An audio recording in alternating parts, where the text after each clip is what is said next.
नमस्ते दोस्तों। तो आज हम बात करने वाले हैं इंडिया के एविएशन सेक्टर में आ रहे नए बदलाव के बारे में। We are encouraging more new airlines to start and operate in India. We will set an example for all the airlines. यानी न्यू एयरलाइन इन इंडिया।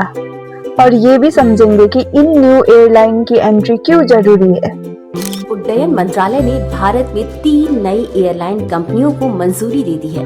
पिछले कुछ सालों में भारत का एविएशन सेक्टर बहुत तेजी से ग्रो हुआ है। एयर पैसेंजर की संख्या बढ़ी है, एयरपोर्ट्स का एक्सपांशन हुआ है और ट्रैवल अब से सिर्फ मेट्रो तक सीमित नहीं रहा। इसी ग्रोथ के बीच गवर्नमेंट ने कुछ एयरलाइंस को अप्रूवल दिया है ताकि मार्केट में कंपटीशन बढ़े और कनेक्टिविटी और स्ट्रांग हो। सबसे पहले बात करते हैं संक एयर की। संक एयर को सिविल एविएशन मिनिस्ट्री से एनओसी मिल चुका है और ये उत्तर प्रदेश की पहली शेड्यूल फुल सर्विस एयरलाइन बनने जा रही है। इस एयरलाइन का प्लान है वाराणसी, लखनऊ, अयोध्या जैसे शहरों को दिल्ली, मुंबई और दूसरे मेट्रो से कनेक्ट करना। फ्यूचर में ये एयरलाइन इंटरनेशनल रूट पर भी फोकस कर सकती है। तो अगला इम्पोर्टेंट नाम है अल हिंद एयर। अल हिंद एयर केरला बेस्ड अल हिंद ग्रुप के द्वारा लॉन्च की जा रही है, जिसे ट्रैवल और लॉजिस्टिक सेक्टर का काफी एक्सपीरियंस है। तो इन एयरलाइंस का फोकस होगा साउदर्न इंडिया की कनेक्टिविटी, डोमेस्टिक रूट और लेटर स्टेज में गल्फ कंट्री के लिए international flight. Kerala gulf travel demand काफी हाई है और अल हिंद इसी गैप को फिल करने की कोशिश करेगी। तो तीसरा नया प्लेयर है फ्लाई एक्सप्रेस।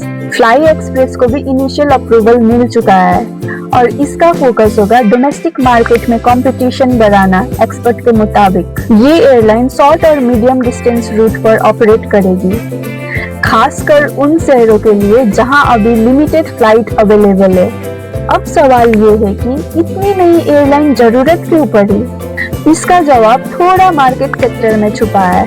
आज इंडिया का एविएशन सेक्टर काफी हद तक फ्यू एयरलाइन पे डिपेंड करता है।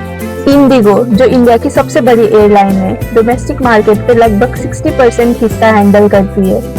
इंडिगो ने एयर ट्रैवल को एफोर्डेबल और एक्सेसिबल बनाने में बहुत बड़ा रोल प्ले किया है।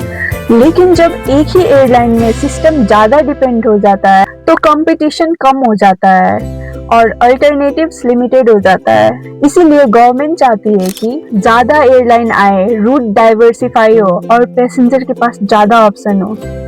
अगर ये प्लान सक्सेसफुल रहा तो आने वाले सालों में इंडिया एयर ट्रैवल के मामले में दुनिया के टॉप एविएशन मार्केट में शामिल हो सकता है।